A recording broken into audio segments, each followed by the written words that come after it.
We are less than a week away from the end of all 3 remaining VCT kickoff tournaments. Americas, EMEA, and Pacific all just have a few matches left. But what I want to do today is talk about some players that were on teams that have already been knocked out of those tournaments, and discuss how their performances so far have been a bit disappointing and leaving more to be desired. My intention with this video is to not just dunk on these players. I never have the intention of doing that, but I just want to talk about some players that I think have much more to give. So this is the board we have today. We will be talking about one player per these 3 regions. We will be going from top to bottom. So starting with the Americas region, we have a player that did have a really good year last year, and he's on a team that usually falls pretty short. And that player is Oxy of Cloud9. So C9 have this player in Oxy who overall didn't have a terrible kickoff tournament, but not to the same level that we have expected from how he played last year. Last year, Oxy was one of the most dynamic players in the entire Americas region. Unfortunately, we didn't get to see him at any international tournaments, but I think he definitely would have done well at them. And I was really hoping that the 2025 season was going to be the year where Oxy really flourished into one of the best duelist players in the entire world. And while, as I said, at kickoff, he was not terrible, but he was not that kind of player. His overall stats go as follows, and I have some extra stats as well, as you can see. He had 118 kills, 127 deaths, 30 assists, and he went -9, so 9 more deaths than he had kills, which meant a KD ratio of 0.93. And those numbers, as I said, are not terrible. I think he was second in kills on his team. However, for those top duelists in the world, you're really hoping for a KD ratio around like 1.10. Overall, Oxy was very good in 2024, but he definitely had his downbeats. He was statistically top 2 in a lot of different categories during that stage 1 run, where C9 was performing quite well. However, in stage 2, when the team dropped off, Oxy's play did a little bit, not by much, but just a little bit. And now we're seeing numbers that are pretty low for him, at least when you compare it to other players. In terms of average combat score, he ended the tournament with 222, which was good for 11th in the region. For kills per round, he had 0.78, which was good for 14th. And these 2 stats are pretty important ones when it comes to duelist players. Obviously, duelist players die a lot. That's just how that role works. However, when you look at the top duelists in the world, you see a high KD ratio. They're getting a lot more kills than they get deaths. You can look at players like Ospos, you can look at players like Zekin. When you look at players like Jogmo, they're a lot more aggressive, so usually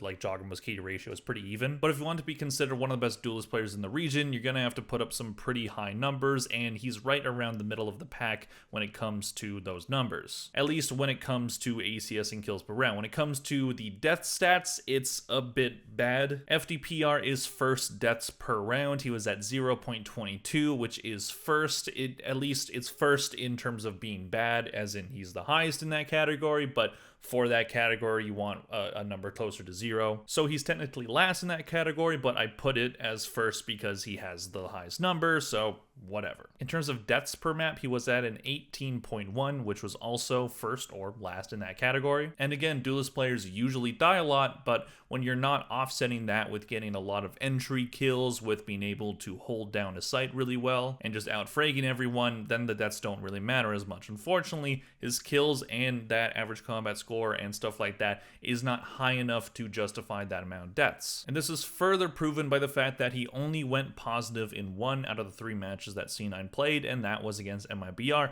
a match that they lost. While his stats are not terrible, these are not numbers that you want to see from a guy you want to see as at least like a top 5, top 3 duelist in the region. That is what he was last year. He hasn't shown that yet this year. He still has a lot of time. I definitely think that C9 should be building their roster and their team around Oxy and getting this guy as many kills as possible, setting him up in the best way that you can. That is what I'm hoping for if C9 do find a way to improve. But I don't have a lot of faith in their roster right now, but maybe they can figure it out in stage 1. Moving on to a player in the Pacific region, there is one team that has been a pretty big disappointment. I'm of course talking about Paper X, a team that went out a lot earlier than what was expected of them, and they lost in pretty spectacular fashion. But I want to focus on one player on that roster. I could put multiple ones for their roster, to be honest. And the player that I have gone with is Something. Seems like I'm just picking on some duelist players in this video. That is not the intention, but Something was definitely disappointing. Something didn't seem to find the same value from his incredible aim and technical ability that he's shown in the past. His numbers, just like Oxy's, aren't terrible, but they are low for what you expect out of a player that has been one of the best players in the entire region since he joined the team. He ends this kickoff tournament with 103 kills, 102 deaths, 31 assists for +1, so only gets one more kill than he did deaths, which means he ended with a KD ratio of not exactly 1, but basically 1. So when it came to his fragging ability, he ended the tournament pretty average overall, further proven by his overall ACS as well as kills per round. For ACS, he had 210.4, which was 19th in the region, kills per round 0.74, which was 20th, so right around the middle of the pack for that one, not where you want him to be. In terms of first deaths per round, he wasn't the worst out of the region. He ended up being 10th with 0.14, and in terms of overall deaths per map, he had a 14.5, which was 26th. So overall, he wasn't terrible in those two stat lines. A lot of duelist players that did better than something in this tournament having higher stats in those categories, but something only went positive in one match as well, and that was versus Zeta. So something just not looking like the same dynamic Jet player that we've seen from him before. He was playing a couple other roles. He played a bit of initiator in this tournament. He played 3 characters during the tournament, and it was Jet, Breach, and Fade, and he was good on the Jet, maybe not fantastic on it, but his Breach and Fade were leaving a lot to be desired. So I'm really hoping for something. If Paper X are going to do anything this year, which increasingly doesn't look like a thing that's going to happen, something has to improve these numbers. He's a lot more talented than this. He can absolutely be top fragging in the entire region, but with Paper X, this is kind of what I was worried about, the stagnation. They've kept the same roster around for a while. This meta was supposed to be good for them. It ended up not being good for them. I think the Teo being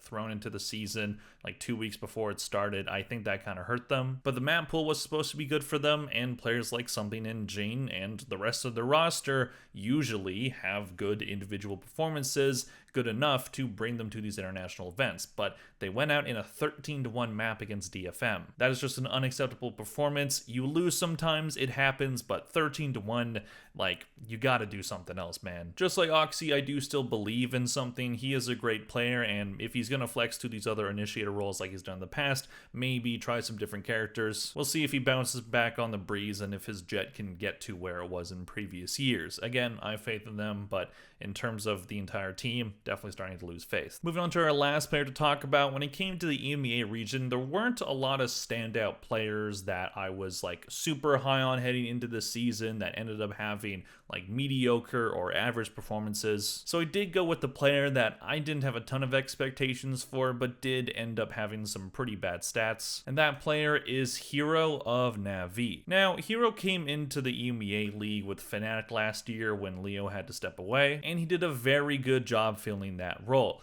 But what I was worried about heading into his season with Na'Vi is that that performance might end up being a bit overrated. Hero definitely showed a lot of ability. He was really impressive at times. He was clutch for them, but unfortunately, it seems like with Na'Vi, at least at the start, he is not showing that same potential. Na'Vi overall had a pretty disappointing kickoff, going out in 2 matches, some of them pretty close, but, they absolutely blew the lead against Fnatic, so that's pretty unforgivable. And Hero's numbers overall were not fantastic. He had 79 kills, 92 deaths, 37 assists for -13, which is an overall KD ratio of 0.86. He is not a duelist player, unlike the other 2 players on this board. He was playing a Sentinel smoke flex role, playing Vise, Killjoy, Cypher, and Omen. So those roles aren't typically the ones meant to get a ton of kills, but you would hope for something a bit more than this. Unfortunately, he did end up being pretty low when it comes to some of the stats that I have on the board. His ACS was 168.7, that's good for 51st in the region. His kills per round is a 0.62, which is 42nd in the whole region.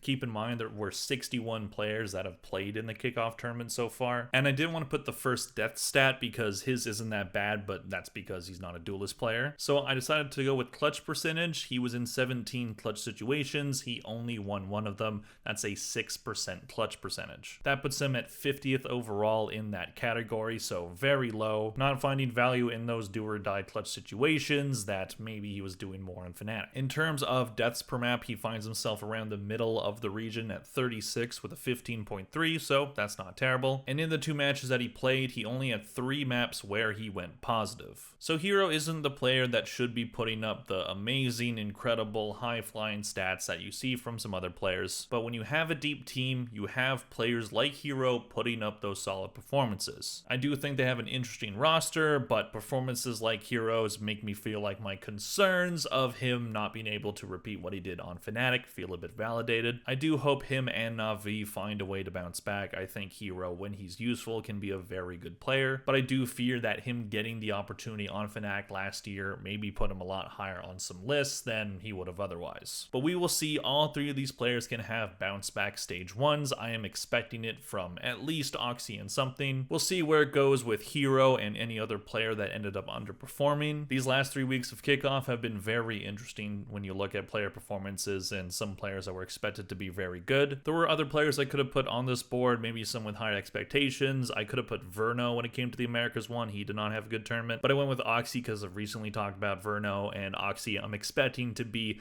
a lot better than what he has been. Plus Verno's a rookie, Oxy has had a year in tier 1, so expectations are definitely higher from him. But anyways, that is all I have to talk about. Let me know in the comment section down below, what do you think of the 3 players that I put on the board? Which players do you think have been the most disappointing in the kickoff tournaments that you have watched? Let me know in the comment section down below. Please click like and subscribe if you enjoyed this video. Thank you very much for watching, and I'll see you guys next one. Bye.